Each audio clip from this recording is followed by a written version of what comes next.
그러니까 오늘 커스텀 에이전트 만들기라는 주제를 가지고 강의를 담당하게 된 이신우라고 합니다. 먼저 이렇게 많은 분들이 참여를 해주셔서 감사를 드리고요. 오늘은 발표 중심으로 진행을 좀 하기 때문에 실습은 같이 진행은 좀 어려울 것 같고요. 이론 중심으로 설명을 좀 드려보도록 하겠습니다. 여러분들이 기존에 젠스파크에서 활용하는 것들은 굉장히 다양한 것들을 이제 사용해 볼 수가 있는데요. 이런 다양한 것들을 사용함에 있어서 기능들 하나하나 알아가는 것이 굉장히 중요할 것 같습니다. 이런 기능들을 여러분들이 함께 공부를 해보시고 하나하나 실천을 해서 사용을 해보신다라고 하면 훨씬 더 여러분들의 능력이 더 올라갈 것으로 믿어 의심치 않습니다. 저는 현재 미래의연구소 소장을 맡고 있고요. 도움교육 출판사 대표로도 활동을 하고 있습니다. 다양한 분야에서 다양하게 활동을 좀 하고 있는데요. 여러분들이 언제든 도움이 필요하실 때 불러주시면 네, 도움을 좀 드릴 수 있도록 노력하도록 하겠습니다. 앞서 설명드린 것처럼 오늘 커스텀 에이전트가 무엇인지 정의, 개념에 대해서 알아보도록 하고요. 커스텀 에이전트를 어떻게 만들어야 내가 원하는 에이전트를 만들어서 사용할 수 있는지, 그리고 실전 예제로 마케팅, 콘텐츠 제작은 어떤 식으로 에이전트를 만드는지, 그리고 이런 커스텀 에이전트를 활용해서 어디까지 활용할 수 있는지에 대해서 간략하게 알아보도록 하겠습니다. 기본적으로 우리가 일반적으로 만드는 챗봇과 커스텀 에이전트는 크게 네 가지의 관점에서 차이점을 볼 수가 있는데요. 첫 번째는 도구를 사용한다는 것이고요. 두 번째는 워크플로우, 어떤 계획서부터 실행, 검증 단계까지 다단계 프로세스를 이용한다라고 볼 수가 있겠습니다. 그리고 세 번째로는 메모리, 기억을 하고 있다라는 건데요. 요즘 AI들이 진화를 하면서 대부분의 플랫폼들이 메모리 기능을 탑재를 하고 있는데요. 이 커스텀 에이전트에도 이런 메모리 기능이 탑재가 돼서 내가 반복적으로 하는 작업들은 메모리 기능을 이용을 해서 동일하게 진행되도록 만들 수가 있습니다. 그리고 이제 마지막으로 가드레일이라고 표현을 하는데 보안 규칙이라든가 금지된 주제라든가 아니면 내가 즐겨 사용하는 톤 앤 매너라든가 이러한 부분들을 설정을 하고 이런 조건에 맞춰서 어떤 결과물을 만들어내는 프로세스를 만들어낼 수 있는 게 커스텀 에이전트라고 할 수가 있을 것 같습니다.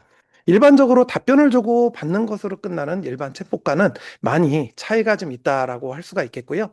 요즘은 이제 커스텀 에이전트뿐만 아니라 오픈클로나 이런 다양한 에이전트들도 활용하는 사례들이 많이 늘어나고 있습니다. 왜 커스텀 에이전트가 필요한가를 좀 살펴보게 되면요. 일단 기본적으로 여러분들이 반복적으로 사용하는 업무 자동화 프로세스가 필요한 경우에 예를 들면 이제 동일하게 내가 강의를 나가는데 이 나가는 강의에 필요한 PPT를 항상 유사한 형태로 일관성을 유지하고 만들어야 된다라고 하면 PPT를 만들어주는 업무 자동화 프로세서로 커스텀 에이전트를 만들어 볼 수도 있고요. 또한 내가 어떤 지식을 전달하는 정보에서 나만이 가지고 있는 그리고 내가 취합하고 있는 그러한 정보들 또는 외부에서 어떤 리서치 데이터를 가져와서 요약을 하고 요약된 정보를 제공할 수 있는 그러한 것들을 맞춤형 지식 베이스로 만들 수가 있다라는 거고요. 그리고 이제 일괄된 응답 품질을 보장할 수 있다라고 하겠습니다. 사실 이제 일관된 응답 품질을 보장한다는 것은 커스텀 에이전트에서는 굉장히 큰 메리트가 될 수가 있는데요. 여러분들이 기관이나 이런 데 강의 의뢰를 받고 할 때 어떠한 자료를 제공함에 있어서 여러분들만의 색깔과 여러분들만의 보유하고 있는 지식들을 일관성을 유지하면서 제공을 함으로써 이 강사님은 항상 의뢰를 하면 굉장히 체계화되어 있는 자료를 제공해 줍니다라는 인식을 심어줌으로써 강의 의뢰를 더 받을 수도 있게 되겠죠. 사실 시스템 에이전트, 커스텀 에이전트를 만들게 되면 단순하게 그냥 커스텀 에이전트 창을 열어놓고 만들기 시작하는 것이 아니라 제작을 할 때 먼저 내가 설계를 해야 됩니다. 그래서 제작 전에 먼저 체크해야 되는 체크리스트가 필요해지는데요. 이러한 체크리스트들은 먼저 분명한 내 목적을 정의하는 한 줄 정의가 필요해지고요. 그리고 이 커스텀 에이전트를 누가 사용하게 할 것인지에 대한 페르소나 규정이 필요해지고요. 그리고 이 커스텀 에이전트를 사용을 할 때 핵심 기능으로 어떤 기능들을 사용하게 할 것인지를 구체화하는 것이 중요합니다. 그리고 마지막 필요한 데이터에 관련된 권한, 내가 이 커스텀 에이전트를 사용하는 사용자에게 어디까지 권한을 허용할 것인지, 그리고 내부의 어떤 연동되는 API나 이러한 시스템들을 어디까지 사용할 수 있게 해줄 것인지에 대한 권한이 파악에 필요하고요. 그리고 마지막으로 이 커스텀 에이전트를 사용을 했을 때 어떠한 결과를 얻을 수 있는지 성공 지표를 설정하는 것이 중요합니다. 이러한 것들이 사전에 체크가 되어 있는 상태에서 커스텀 에이전트를 만들어준다라고 하면 여러분들의 목적에 부합되는 에이전트를 더 빠르게 만들 수가 있게 되겠죠. 그러면 이 목적을 정의하는 것은 좀 더 구체화해 볼 수가 있겠는데요. 이러한 목적은 누구를 위한 에이전트인지, 내가 만든 이 에이전트를 마케터가 사용하는 건지, 강사가 사용하는 건지, 상담원이 고객 상담용으로 사용하는 건지, 어떤 목적에 의해서 사용되어지는지가 중요할 거고요. 그리고 그 사용자가 어떠한 문제를 해결하기 위해서 사용하는지도 필요할 것입니다. 그리고 그 사용자가 그러한 목적과 문제를 해결하기 위해서 어느 정도의 범위까지 사용을 하고 어떠한 부분을 제외시킬 것인지 이러한 부분들을 명확하게 설계하는 것이 중요하다 할 수 있겠고요. 그리고 결과물을 뽑았을 때 이러한 결과물이 어느 정도의 기준에 부합이 돼야 되는지를 검토해 볼 필요가 분명히 있을 것입니다. 그래서 이러한 기준들을 어떤 식으로 측정을 하느냐에 따라서 여러분들이 생성한 커스텀 에이전트는 훌륭한 에이전트가 될 수도 있고요. 아무도 찾지 않는 에이전트가 될 수도 있을 것입니다. 이러한 목적은 우리가 커스텀 에이전트뿐만 아니라 생성형 LMM 서비스와 대화를 나눌 때는 항상 내가 어떤 목적으로 대화를 하는지 생각을 하고 염두에 두고 진행하는 것이 중요하다 할 수 있겠습니다. 이렇게 목적을 명확히 했다라고 하면 시스템 프롬프트를 작성할 수가 있겠고요. 시스템 프롬프트 안에는 어떠한 역할을 갖는지, 어떠한 행동을 갖는지, 그리고 답변 스타일은 어떤지, 그리고 제약해야 되는 조건은 어떤 것이 있는지를 명확하게 구조화시켜서 이렇게 작성을 해주는 것이 중요하다 할 수가 있겠습니다. 특히나 이제 예시를 넣어주는 거는 응답 품질을 올려주는데 굉장히 큰 효과를 주기 때문에 사전 예시를 만들어서 결과물에 대한 예시를 제공해 주는 것을 꼭 잊지 마시고요. 도구나 기능 설정 같은 경우는 사실 우리가 커스텀 에이전트가 챗GPT의 GPT를 만드는 거와 유사한 형태를 띠고 있는데요.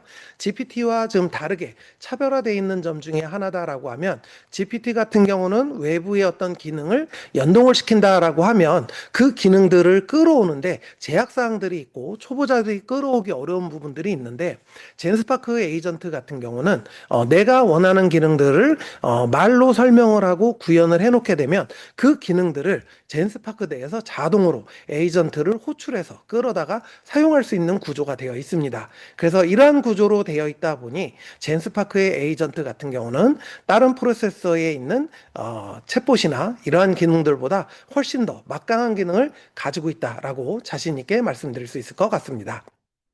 또한 내가 이렇게 제작된 에이전트는 충분한 테스트와 검증 결과를 거쳐서 여러분들이 정말 사용자들이 원하는 결과물을 내고 있는지, 사용자들이 질문을 함에 있어서 충분한 리소스를 제공하고 있는지, 그러한 부분들을 검증 프로세스를 통해서 확인을 해보고 어떤 추가 보완 사항이 필요할 경우에는 그런 것들을 추가적으로 더 검증을 해서 보완을 해서 제공하는 서비스가 필요할 것입니다. 그래서 실례로 이 커스텀 에이전트 같은 경우는 잘 만들어진 경우에는 이것을 임대를 하거나 판매하는 사례들도 늘어나고 있습니다. 저 같은 경우도 물론 이제 젠스파크 에이전트 같은 경우는 아직 구체화하진 않았지만 예전에 챗GPT, GPT 같은 경우는 임대용으로 만들어서 임대 서비스를 하기도 했습니다. 여러분들도 충분히 가능한 예제라고 할 수가 있겠습니다.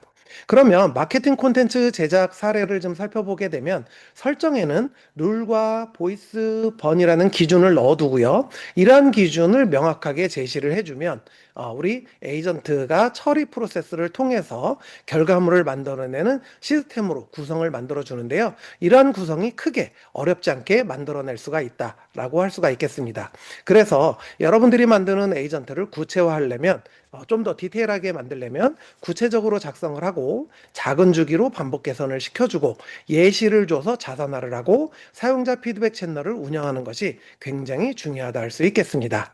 그래서 오늘 여러분들과 짧은 시간이지만 명확한 목적을 정의하는 것, 그리고 시스템 프롬프트 두뇌를 만드는 것, 도구와 워크플로우, 손발을 만드는 것, 테스트 개선은 필수로 제공하는 것을 목표로 해서 강의를 준비를 하였습니다. 이상으로 기타 궁금하신 사항은 질의응답을 받고 오늘 강의를 마치도록 하겠습니다. 수고 많으셨습니다. 감사합니다. 지금까지 이준우였습니다.